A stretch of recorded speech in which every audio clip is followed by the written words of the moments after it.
Angela, welcome. Thank you for joining me. Thank you so much for having me. Now, just from that little sentence, people will hear that you've got a bit of an American accent, but you're based in Europe. So tell us, how did you come to be in the UK? Well, in fact, in Copenhagen, in fact, to be correct. Yes, I'm not in the UK. My business partner is in the UK, so I'm there quite often. But I do live in Copenhagen, and the story actually isn't even that interesting or dramatic. So I came here on vacation over a summer. See, the summers are tricky things here. They'll get you. And at that point, I was really looking for a different pace of life. So it wasn't the reason why I came to Copenhagen. I just came on a vacation, but I've really been interested in living slower, living in an environment that was really comfortable with experimenting. So that was also a big thing. And that is actually what I found in Copenhagen. And so 4 months later, I sold house, car, left my job, and I started a whole new chapter of my life in Copenhagen. And here I am. Yeah, I do like that idea of slowing down. I don't know if I ever will or ever can, really, but I like that idea. But when you were growing up, what did you want to be? I'm sure you didn't have on top of your list, a futurist. I'm sure that wasn't there No. as a job role. So what was your plan? I didn't have a plan. And also I didn't want a plan. Part of my issue when I was growing up and why it took me a bit of time to actually figure out how to be in the world was that you did feel like you had to have a thing that you were going to be like, oh, I want to be an astronaut, or I want to be a firefighter, or all of these like interesting things. And I didn't have that. I actually almost resented this idea that I had to be a thing, because I love to be many different things at once. Like I'd want to be a pilot and a painter, or a botanist and a dancer. And so for me, the most interesting things have always been in being in the in-between of many different things. And I think that's how eventually I ended up crafting my career, because I do work between technology, design, future thinking, anthropology. So that's the work that I do in my consultancy. And I think it's kind of always been a thread from childhood. And that's how I ended up doing what I'm doing now. I like that. I like that you're not pinned down to one thing, but you can do lots of things. I think that actually is a really great way of thinking. But with regards to the future, you actually don't like prediction. You're a bit uncomfortable with prediction. Is that right? Yeah, I would say that that's right. For in most instances, I don't like prediction. And the reason that I don't like it is because I think the prediction is very often tied to inevitability. So when we talk about things, we want to know what is the answer. Like X will happen in X amount of years. Robots, they will take 70% of our jobs in 20 years. And we do this because people are quite uncomfortable not having the answer. Sometimes any answer will do. And I think part of what that creates in society and in ourselves is this, we lose a lot of our creativity. I think we lose a lot of our mental flexibility. And I think that we do start to think that things are just inevitable. And a huge part of the way I see the world and the way I work is a respect for agency. The future is about agency. And I think you lose your ability to act when things are so overly predicted. And that is what we do. We want to over, under, out predict everything all the time. And I think that in some instances, of course, projections and predictions are good and are useful. You think about climate science. That's very useful to have projections so that we can have a public debate about it, so that we can understand the limitations of the way that we're living. But I think we could, in general, spend a bit of the time that we spend predicting and just like pivot that a little bit to figuring out ways to act and to creating the kind of change that we want to see happen in the world. That's a very good point. Very interesting. Do you think instead of trying to predict, we should be asking better questions? I think that is a very reasonable thing. I think we should learn to ask more quality questions. And if we even think about the last comment I said about robots stealing jobs, X is going to happen by X amount of time. I think if we just reframed that question to, instead of trying to figure out, will a robot steal my job, try to ask, what could good work actually look like in this new, if we are in a transition period, which is obvious that we are in a transition period, then what does good work look like? Outside of the traditional ways that we have come to define good work, or what's keeping us from achieving our vision of good work? I think those are much more interesting questions than, is a robot going to get me? And I think if we most often find ourselves asking these types of black or white questions where you want a definitive answer at the end, instead of trying to ask a question that's going to unpack something, then that's just a period where you're like, oh, okay, maybe it's time for me to reframe this question, or the way that I'm looking at this issue or concept. Yeah, no, that's great. So you've said that, we're going through change, but we've been going through change for some time. I feel like I've been going through change all my life. I think it's inevitable, isn't it? It is what is part of life. What is it? Is it, they used to say death and taxes. Now I think it's change and taxes. Well, and death, of course. So why do you think so many people feel blindsided by change?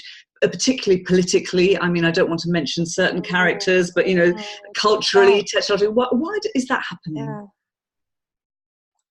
I think the reason that that's happening is because of the pace of life. I think we, in the same way that we prioritize prediction, I think we prioritize and we love fastness.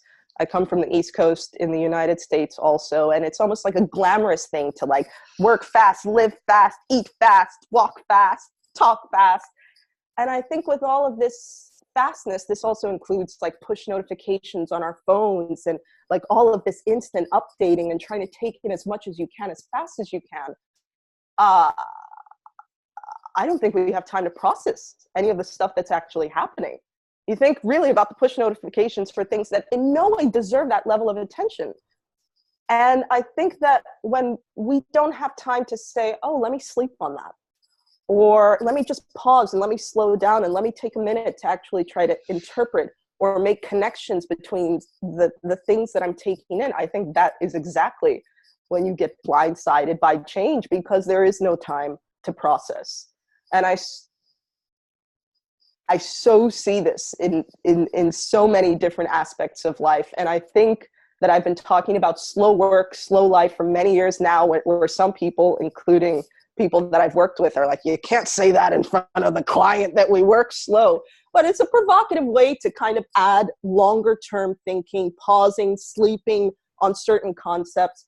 And I think if we just, again, reprioritize some of that fastness to interpreting, to making connections, to saying, you don't need to take in so much content or information. You can take in less. That's actually a good thing if you took in less, but you spent time understanding. It's kind of the saying, you spend so much time taking in the story of the day or of the hour, and then you're actually missing the bigger picture. You're missing what's actually happening. So I think that's why. I think that's really good analysis, and it's interesting because I definitely have become very reactive to stuff, and I find it very hard to focus and be attentive on the right things. And at the moment, at the time of recording, and when this is going to go out, I'm actually preparing to go on holiday, and it's given me great panic because it's like, what am I going to be missing? And can I actually switch off? And what can I take with me? And it's terrible. Yeah, so I need to work on this slow. But so you're a very passionate and excitable person, a bit like me. You get excited and enthusiastic. What excites you about the future? So what excites me about the future is that I think we are all coming to the realization that we no longer have these long stretches of life, 20, 30 years, where we can count on things remaining mostly the same. And in some ways, of course, that's frightening, and people don't like that. People don't like change.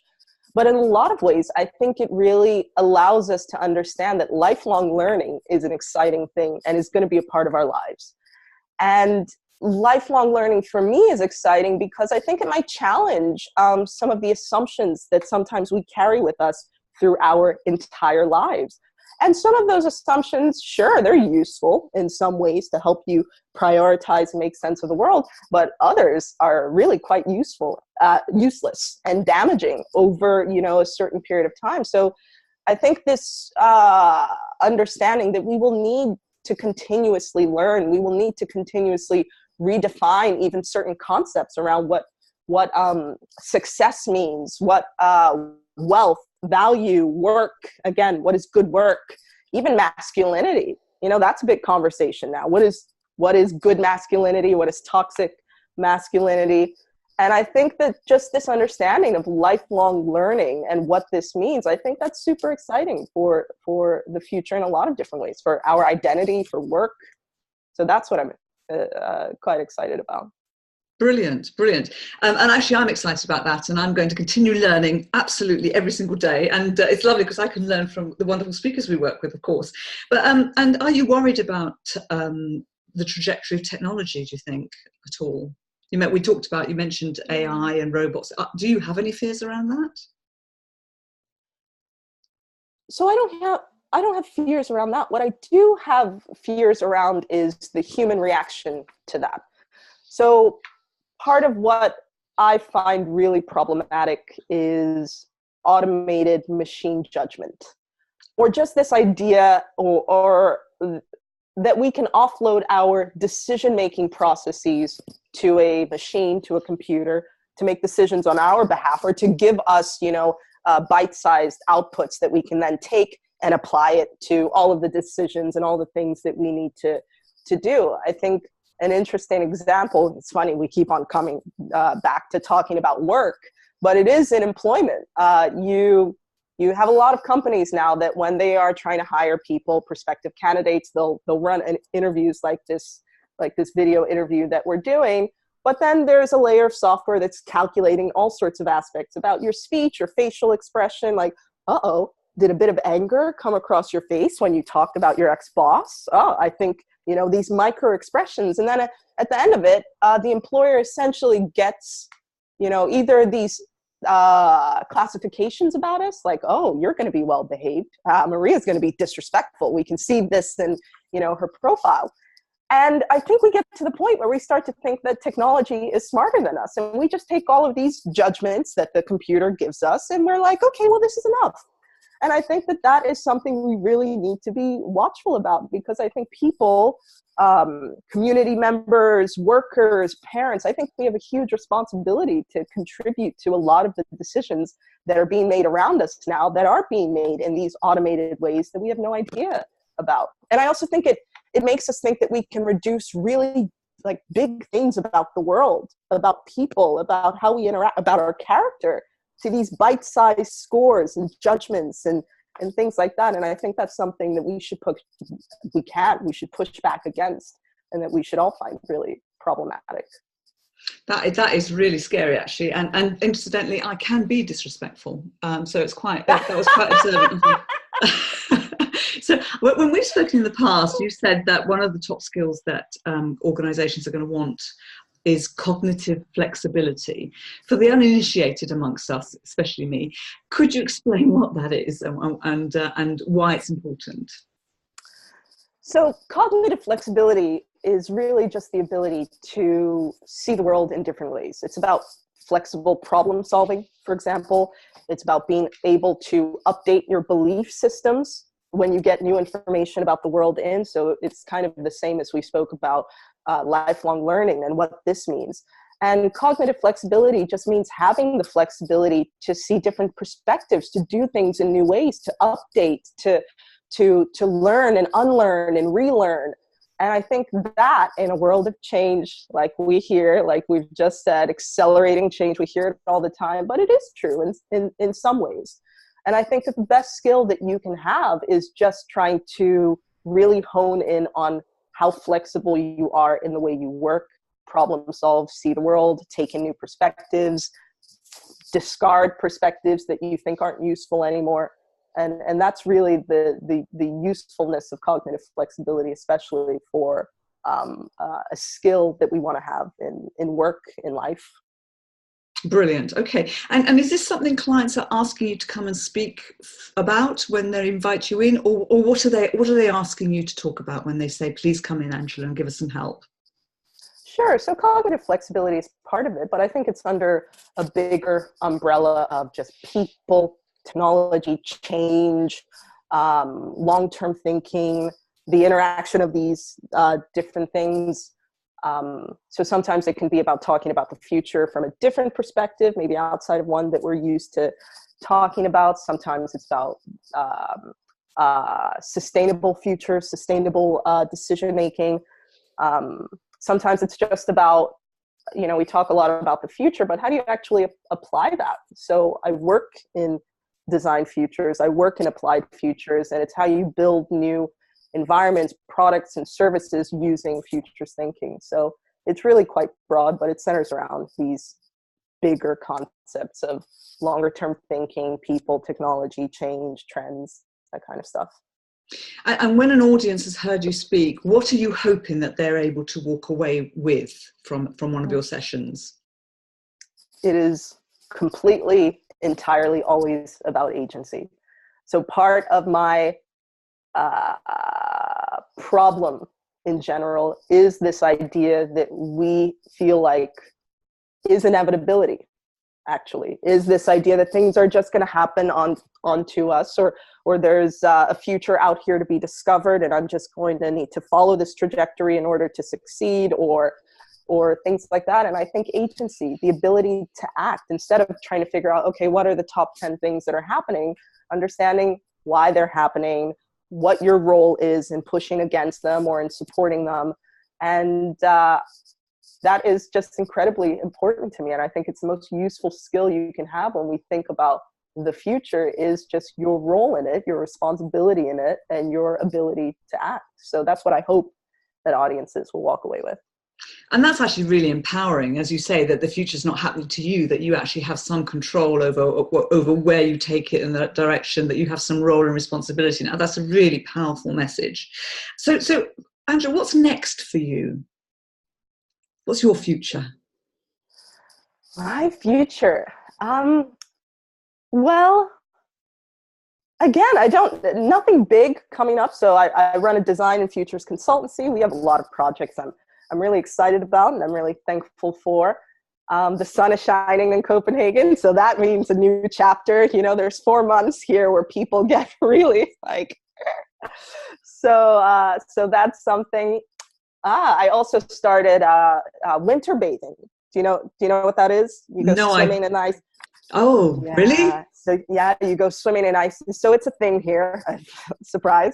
And I'd see it every morning. I'd see these long lines of people waiting to just go swimming in the icy cold water. And they say that they can't start their day without it. It just rejuvenates you. It changes your whole life and all this kind of stuff. So I started doing that with my mother-in-law. And I'm wondering if that's my new thing, if I'm a ice swimming bather.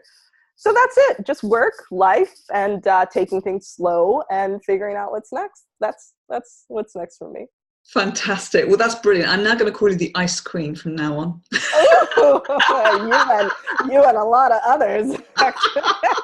And it's lovely to see you. Anybody watching the video will see that we are 2 big-haired girls. And, thank you so much for your time. Thanks for having me. It's been great.